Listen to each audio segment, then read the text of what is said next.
Hello, this is Tony Heller from RealClimateScience.com, setting the record straight about climate. I must be over the target because climate alarmists like BuzzFeed News want me silenced. BuzzFeed News, September 5th, 2019. Google is promoting climate change denialism on its apps and mobile home page.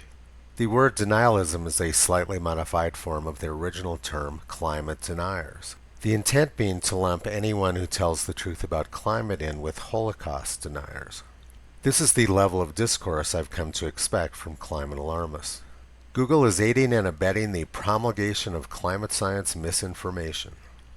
In July, Tommaso Boggia, a climate activist turned programmer, swiped the Google Discover tab on his phone to scan the headlines the company had algorithmically selected for him. He was shocked to find a climate change denial website prominently featured in his feed. The next day it happened again. Boggia didn't click on the link, which led to a blog post titled "Bipartisan Panel of Scientists Confirms Humans Are Not Responsible for Past 20,000 Years of Global Warming." But he did screenshot it, peeved that Google's algorithms were promoting content that disputes our current climate crisis. So the implication here is that climate activist Tommaso Boggia believes that humans caused the last 20,000 years of global warming. You have to wonder how the Neanderthals were capable of ending the last ice age. And it says right there that he didn't click on the link, so how did he know what the site was promoting? The level of nonsense in the first two paragraphs of this article is pretty far off scale, but it gets much worse. Then the BuzzFeed article goes on to say, Discover promises to surface relevant content to you.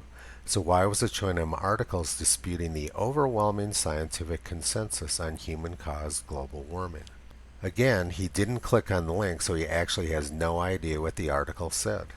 One of the biggest lies of climate alarmists is that there's an overwhelming consensus of scientists who believe there is a climate crisis. I'm not aware of any wide-ranging survey of scientists which has even asked the question, is there a climate crisis? The climate crisis is a creation of the media, politicians, and a few very dishonest scientists. Just this week, the head of the World Meteorological Organization issued an unprecedented rebuke to climate alarmists. Peter Tallis, the Secretary General of the WMO, called for a common, rational approach to the climate debate and disagreed with those who are promoting end-of-the-world scenarios. Tallis said that climate scientists are under increasing assault from radical climate extremists. There is no scientific consensus for a climate crisis, and that's what the entire alarmist rhetoric and set of lies is based on. Now back to the BuzzFeed fake news article.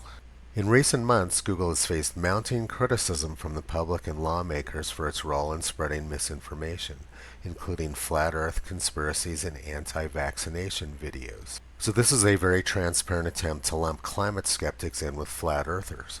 If Google News ever actually cracked down on people spreading misinformation, BuzzFeed News would be shortly out of business. Even the fake news New York Times has accused BuzzFeed News and CNN of spreading fake news. Despite being shopped around the DC journalism scene, only CNN and BuzzFeed fell for the fake report on Donald Trump's activities in Russia, and now they're being slammed by other outlets for peddling the same fake news they accuse alternative media of spreading. Now back to the BuzzFeed News climate article again.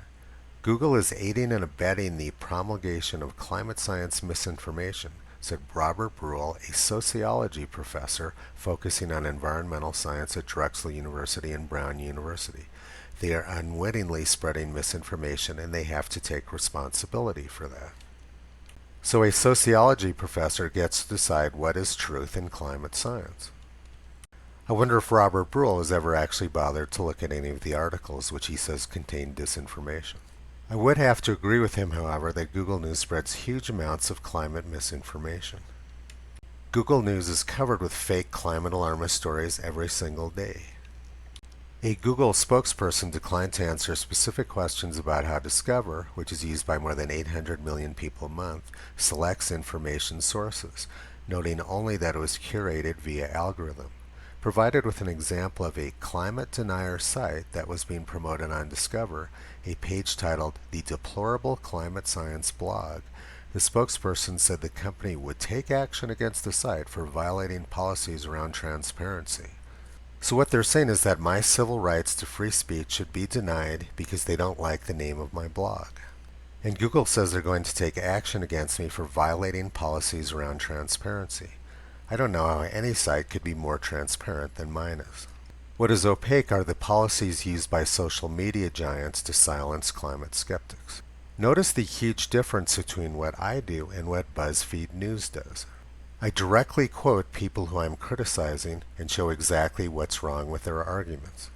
BuzzFeed News, on the other hand, fails to list one single piece of disinformation which they claim I'm propagating. Now on to the next page of the article. These blogs are spewing Denial 101, said Kurt Davies, a climate activist and director of Climate Investigation Center. They want people to lose faith in the science or have uncertainty around science, he said. This is a very good indicator of what's going on here. Science is not faith-based, religion is. The global warming cult is a religion, not science. The great American physicist Richard Feynman said, "If you thought science was certain, that was just an error on your part." Eric McDaniel, a journalist who maintains a daily climate headline newsletter, noticed the deplorable climate science blog at the top of his Discover feed last month, a few days later just above a CNN story about the Amazon fires. This is pretty funny because the CNN story about the Amazon fires was fake news. NASA had previously reported that fires this year in the Amazon were below average. So the only complaint they've been able to muster about my site is the name of it, yet they want my constitutional rights and my civil rights taken away and they want me shut down. Here's another amazing sentence from the article. In recent years, climate change deniers have exploited Google's products to challenge scientific consensus on the climate crisis. So they're calling free speech exploitation and basing their entire argument around an imaginary scientific consensus for a climate crisis. Climate alarmists like BuzzFeed News are working very hard to destroy science, destroy free speech, and destroy our constitutional rights. It's hard to imagine how anyone could be more un-American than they are. Every day I point out very specific details of what's wrong with climate alarmism, which is why they're afraid to actually look at my blog. I'm ready to debate climate alarmists anytime, but they won't do that because they know they would lose. BuzzFeed News better hope that Google never actually cracks down on people like them who are spreading misinformation all over the internet.